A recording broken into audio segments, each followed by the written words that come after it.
নমস্কাৰ আপোনালোক সকলোকে পুনৰবাৰ স্বাগতম নজমাই মছজিদ বন্ধুসকল বলগতে চাওক আজি সন্ধিয়াৰ 7টা গুৰুত্বপূৰ্ণ খবৰ প্ৰথমটো খবৰ নিৰ্বাচনত ধুলিসাত বিজেপি উপনিৰ্বাচনত জয়জয়কাৰ হল ইণ্ডিয়া এলায়েন্সৰ উপনিৰ্বাচন হোৱা দেশৰ 13টা সমষ্টিৰ ভিতৰত 10টা সমষ্টিতে জয়লাভ কৰিছে ইণ্ডিয়া এলায়েন্সে আৰু মাত্ৰ 2টা সমষ্টিত জয়লাভ কৰিছে বিজেপিয়ে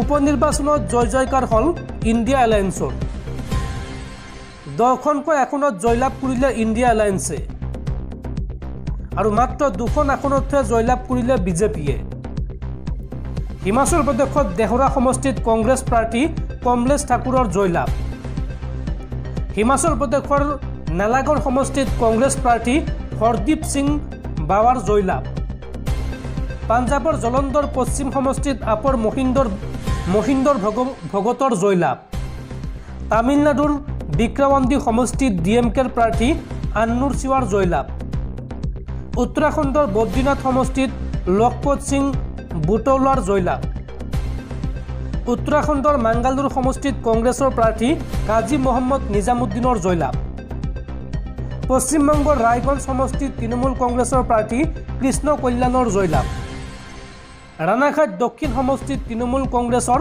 মুকুটমণি অধিকাৰীৰ জয়লাভ বাগৰা সমষ্টিত টিএমচিৰ মধুৰপূৰ্ণা ঠাকুৰৰ জয়লাভ আনহাতে মানিকতলা সমষ্টিত টিএমচিৰ প্ৰাৰ্থী সুপ্তি পাণ্ডেৰ জয়লাভ ইফালে হিমাচল প্ৰদেশৰ হামিৰপুৰ সমষ্টিত জয়লাভ বিজেপিৰ প্ৰাৰ্থী আশিষ শৰ্মাৰ মধ্যপ্ৰদেশৰ আমৰাৱাড়া সমষ্টিত জয়লাভ কৰে বিজেপিৰ প্ৰাৰ্থী কমলেশ প্ৰতাপ সাহাই বিহাৰৰ ৰূপৌলী সমষ্টিত নিৰ্দলীয় প্ৰাৰ্থী শংকৰ সিঙৰ জয়লাভ দেশৰ 13টা সমষ্টিত 10টা সমষ্টিতে জয়লাভ কৰিছে ইণ্ডিয়া এলায়েন্সে আৰু তাৰ পিছতে ইণ্ডিয়া এলায়েন্সৰ শিবিৰত আনন্দৰ বন্যা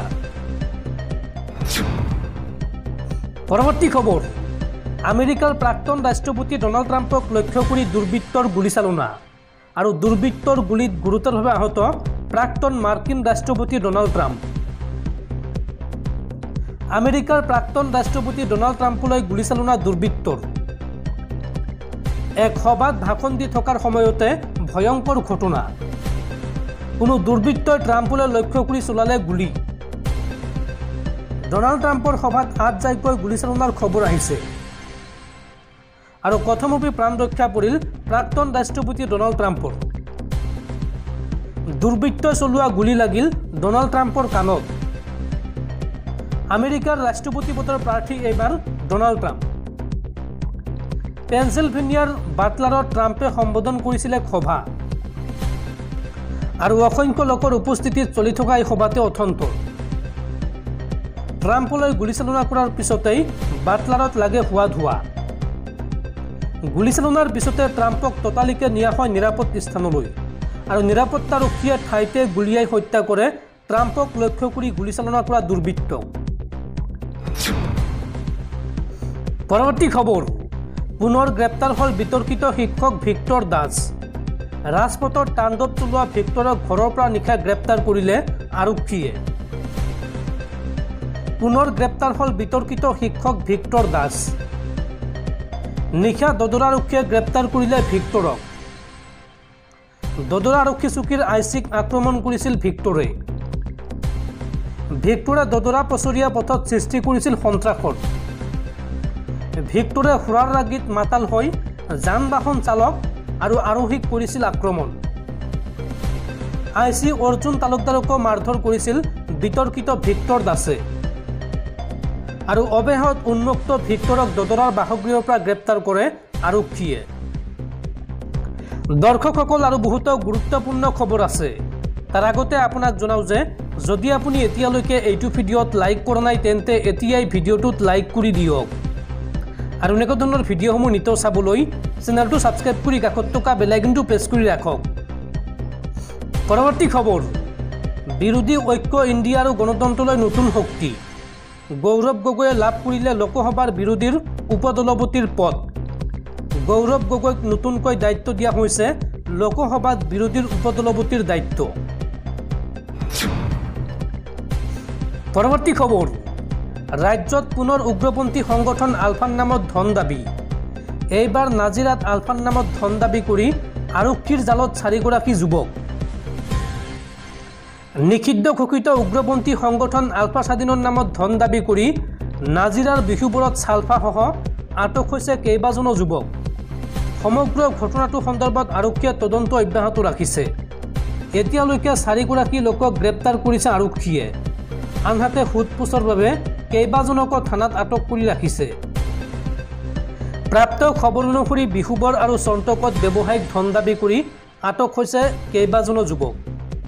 গ্ৰেপ্তাৰ হোৱা যুৱক কেইজন হৈছে ক্ৰমে প্ৰশান্ত চেতিয়া চালফা, কাঞ্চন বৰুৱা, পংকজ বৰগোহাঁই, ৰাহুল ৰাজখোৱা। বিহুবৰ শিমলুগুৰি, সোণাৰী আৰু শিৱসাগৰ আৰক্ষীৰ অভিযানত গ্ৰেপ্তাৰ কৰা হৈছে এই যুৱক কেইজনক। পৰৱৰ্তী খবৰ, পুনৰ উত্তপ্ত অশান্ত জৰ্জৰ মণিপুৰ। এইবাৰ জিৰিবাম জিলাত নিৰাপত্তাৰক্ষী আৰু কুকি উগ্ৰপন্থীৰ মাজত ভয়ংকৰ গুলীয়াগুলী। আৰু এই ঘটনাত উগ্ৰপন্থীৰ গুলীত গুৰুতৰভাৱে আহত হৈছে এজন কামাণ্ডো। লগতে নিহত হৈছে এগৰাকী CRPF জোৱান আৰু মৃত জোৱানজন বিহাৰৰ অজয় কুমাৰ বুলি চিনাক্ত কৰা হৈছে। পৰৱৰ্তী খবৰ, দেশৰ জনসংখ্যাক লৈ এক উদ্বেগজনক খবৰ। ভাৰতৰ জনসংখ্যা বিস্ফোৰণে 38 বছৰত শিখৰত উপনীত হ'ব। 2062 চনৰ ভিতৰত দেশৰ জনসংখ্যা 170.1 কোটি হোৱাৰ আশংকা বিশ্ব বেংকৰ। ভাৰতৰ জনসংখ্যা বিস্ফোৰণে মাত্ৰ 38 বছৰৰ ভিতৰত সৰ্বাধিক সংখ্যাত উপনীত হ'ব। 2001 চনত অৰ্থাৎ 2100 চনত ভাৰতে সৰ্বাধিক জনসংখ্যাৰ স্বৰ্ণ পদক লাভ কৰিব। ৰূপৰ পদক চীনলৈ আৰু ব্ৰঞ্জৰ পদক আগবঢ়োৱা হ'ব বা লাভ কৰিব পাকিস্তানে। 2062 চনৰ ভিতৰত জনসংখ্যাৰ ক্ষেত্ৰত ভাৰতে শিখৰত উপনীত হ'ব। তেতিয়া দেশৰ জনসংখ্যা হ'ব 170.1 কোটি। এই তথ্য বৃহস্পতিবাৰে ৰাষ্ট্ৰসংঘৰ বিশ্ব জনসংখ্যা বৃদ্ধিৰ প্ৰতিবেদনত প্ৰকাশ পাইছে। বৰ্তমান সৰ্বাধিক জনবহুল দেশ ভাৰতে এই শতিকাৰ শেষৰ ফালে এই অভিলেখ অক্ষুণ্ণ ৰাখিব বুলি ৰাষ্ট্ৰসংঘৰ প্ৰতিবেদনত প্ৰকাশ পাইছে। ৰাষ্ট্ৰসংঘৰ প্ৰতিবেদন অনুসৰি 2062 চনৰ জানুৱাৰীৰ পৰা জুলাইৰ ভিতৰত ভাৰতৰ জনসংখ্যা হ্ৰাস পাবলৈ আৰম্ভ কৰিব। সেই বছৰ ভাৰতৰ জনসংখ্যা 2,22,000 বৃদ্ধি পাব। ইয়াৰ পাছত দেশৰ জনসংখ্যাৰ হাৰ হ্ৰাস পাই থাকিব। 2063 চনত দেশত 1,15,000 লোকৰ সংখ্যা হ্ৰাস পাব। 2064 চনত পুনৰ 4,37,000 আৰু 2065 চনত 7,93,000 জনসংখ্যা বৃদ্ধি পাব। বৰ্তমান ভাৰত বিশ্বৰ ভিতৰতে সৰ্বাধিক জনবহুল দেশ। এতিয়া দেশত 145.1 কোটি লোক বাস কৰে। তাৰ পাছত চীনত 141.9 কোটি লোক বাস কৰে। ইয়াৰ উপৰিও আমেৰিকাৰ জনসংখ্যা মাত্ৰ 34.5 কোটি। উল্লেখযোগ্য যে 2054 চনত ভাৰত আৰু চীনে নিজৰ স্থিতি অক্ষুণ্ণ ৰাখিলেও পাকিস্তানে আমেৰিকাক চেৰ পেলাব। 38.9 কোটি জনসংখ্যাৰে তৃতীয় স্থানত উপনীত হ'ব পাকিস্তান। এই স্থিতি একবিংশ শতিকালৈকে চলি থাকিব। বিশ্বৰ ছবিখন দেখুৱাই ৰাষ্ট্ৰসংঘৰ প্ৰতিবেদনত কোৱা হৈছে যে 2083 চনৰ পৰা বিশ্বৰ জনসংখ্যা হ্ৰাস পাই থাকিব। বৰ্তমানৰ জনসংখ্যা 816 কোটি আৰু সেই বছৰ 1019.99 কোটি হ'ব।